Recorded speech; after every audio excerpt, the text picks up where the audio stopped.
श्रीमन्नारायण दोस्तों, आपके अपने चैनल हर दिन कुछ नया में आपका बहुत बहुत स्वागत है।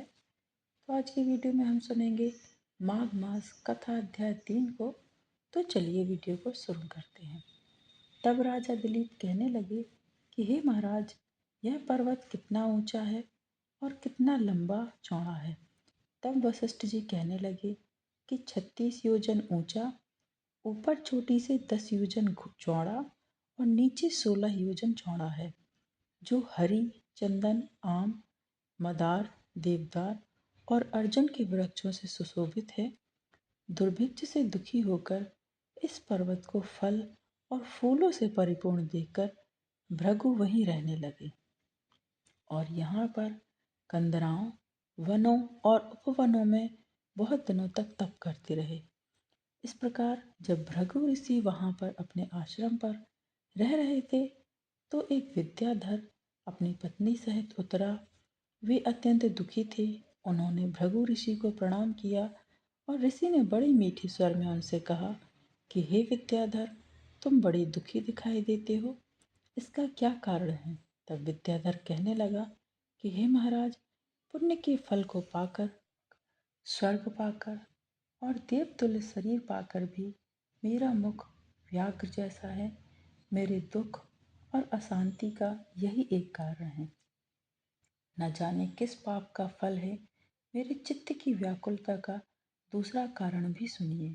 मेरी पत्नी अति रूपवती, मीठा वचन बोलने वाली, नाचने और गाने की कला में अति प्रवीण, शुद्ध चित्त वाली, सातों सुरों वाली, वीणा बजाने वाली, जिसने अपने कंठ से गाकर नारद जी को प्रसन्न किया, नाना स्वरों के नाद से वीणा बजाकर कुबेर को प्रसन्न किया, अनेक प्रकार के नाच ताल से शिव जी महाराज भी अति प्रसन्न और रोमांचित हुए।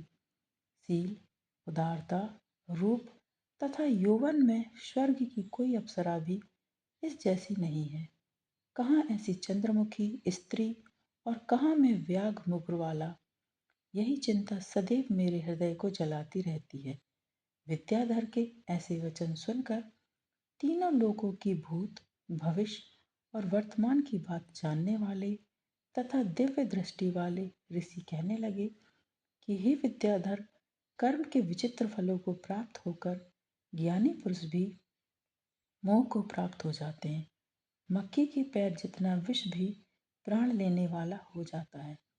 छोटे छोटे पापों का फल भी अत्यंत दुखदायी होता है। तुमने माघ मास की एकादशी का व्रत करके द्वादशी न आने तक शरीर में तेल लगाया। इसी पाप कर्म से तुम व्याघ्र जैसा मुख लेकर पैदा हुए हो। एकादशी के दिन उपवास करके द्वादशी को तेल लगाने से राजा पुरुरवा ने भी कुरूप शरीर पाया था। तब वह अपने कुरूप शरीर को देखकर दुखी होकर हिमालय पर्वत पर देव सरोवर के किनारे गया। प्रीतिपूर्वक शुद्ध स्नान कर उसके आसन पर बैठकर भगवान कमल नेत्र, शंख, चक्र, गदा, पद्म के धारण करने वाली पीतांबर पहने, वनमाला धारण किए हुए विष्णु का चिंतन करते राजा पुरुरवा ने 3 मास तक निराहार रहकर भगवान का चिंतन किया। इस प्रकार 7 जन्मों में प्रसन्न होने वाले भगवान राजा के 3 महीने के तप से ही अति प्रसन्न हो गए और माघ की शुक्ल पक्ष की एकादशी को प्रसन्न होकर भगवान ने अपने शंख के जल से राजा को पवित्र किया। भगवान ने उसके तेल लगाने की बात याद दिलाकर सुंदर देवताओं का के समान रूप दिया, जिसको देखकर उर्वशी भी उसको चाहने लगी और राजा कृतकृत्य होकर अपनी पुरी को चला गया। भृगु ऋषि कहने लगे कि हे विद्याधर, इसलिए तुम क्यों दुखी होते हो। यदि तुम अपना यह राक्षसी रूप छोड़ना चाहते हो तो मेरा कहना मानकर जल्दी ही पापों को नष्ट करने वाली हेमकूट नदी में माघ में स्नान करो, जहाँ पर ऋषि सिद्ध देवता निवास करते हैं। अब मैं इसकी विधि बतलाता हूँ। तुम्हारे भाग्य में माघ मास आज से 5वें दिन ही आने वाला है। पौष शुक्ल एकादशी से इस व्रत को करो। भूमि पर सोना जितेंद्रिय रहकर दिन में 3 समय स्नान करके महीना भर निराहार रहो। सब भोगों को त्याग कर तीनों समय भगवान विष्णु का पूजन करो। जब तुम द्वादशी को शिवजी स्रोत और मंत्रों से पूजन करोगे तो तुम्हारा मुख देखकर सभी चकित हो जाएंगे और तुम अपनी पत्नी के साथ सुखपूर्वक क्रीड़ा करोगे। माघ मास के प्रभाव को जानकर सदा माघ में स्नान करो। पाप दरिद्रता से बचने के लिए मनुष्य को सदा यत्न से माघ मास का स्नान करना चाहिए। स्नान करने वाला इस लोक तथा परलोक में सदा सुख पाता है। वशिष्ठ जी कहते हैं कि हे दिलीप, भृगु जी की यह वचन सुनकर वह विद्याधर अपनी स्त्री सहित उसी स्थान पर पर्वत के झरने में माघ का स्नान करता रहा और उसके प्रभाव से उसका मुख देव सादृश हो गया और वह मणिग्रीव पर्वत पर आनंद से रहने लगे। भृगु जी भी नियम की समाप्ति पर शिष्यों सहित इवा नदी के तट पर आ गए। तो ये माघ मास कथा अध्याय 3 यही समाप्त होती है।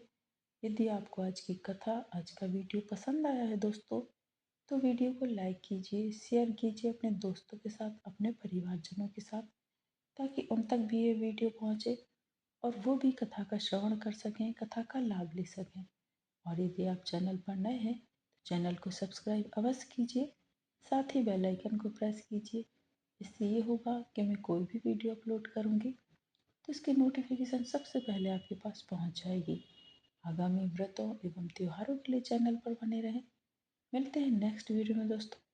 हर हर महादेव, श्रीमन नारायण।